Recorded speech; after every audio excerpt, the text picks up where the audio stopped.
ఇంట్లో శివలింగం ఉండవచ్చా? శ్రీ గురుభ్యో నమః. శ్రీ మహాగణాధిపతయే నమః. సరస్వత్యై నమః. పరమ పావనమైనటువంటి శక్తివంతమైనటువంటి దేవుడు పరమేశ్వరుడు. పరమేశ్వరుని ఆరాధించడానికి ప్రతి వ్యక్తికి అర్హత ఉన్నది. ఇంటిలో శివలింగము ఉండవచ్చునా ఉండకూడదా అనేటువంటి ప్రశ్నకు చక్కగా ఉండవచ్చు. ఎందుకని శివలింగమునకు పూజ చేయాలి అంటే, సకల చరాచర ప్రకృతికి ఆదిభూతమైనటువంటి వ్యక్తి మొట్టమొదటి అమ్మ, నాన్న, పార్వతీ పరమేశ్వరుడు. అందుచేతనే మనం వింటూ ఉంటాం, లోకంలో పండితులు పలుకుతూ ఉంటారు, మాతా చ పార్వతీదేవి పితా దేవో మహేశ్వరః. నాకు తల్లి ఎవరు? పార్వతీదేవి. తండ్రి ఎవరు? పరమేశ్వరుడు. ఈ రహస్యాన్ని తెలుసుకున్నవాడు కనుకనే బమ్మెర పోతన మహానుభావుడు అమ్మవారిని ఉద్దేశిస్తూ అమ్మలగన్నయమ్మ ముగురమ్మల మూలపుటమ్మ అన్నారు. అందుచేత అమ్మ నాన్నలను ఆరాధించడానికి అసలు ఎవ్వరి అనుమతి తీసుకొనవలసిన అవసరం లేదు.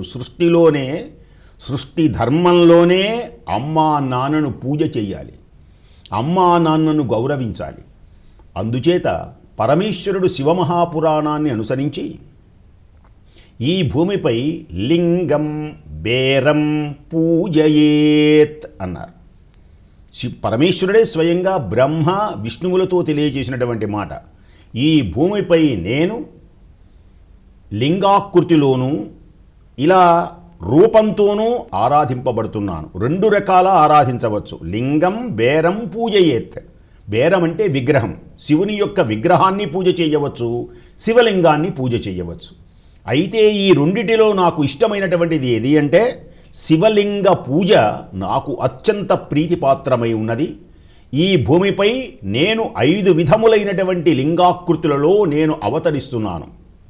5 విధములు ఏమిటి అంటే, 1 స్వయంభూలింగములు, ప్రతిష్ఠిత లింగములు, బిందులింగములు, చరలింగములు, గురులింగములుగా నేను ఈ భూమిపై అవతరిస్తున్నాను కనుక నన్ను అందరూ ఆరాధించండి.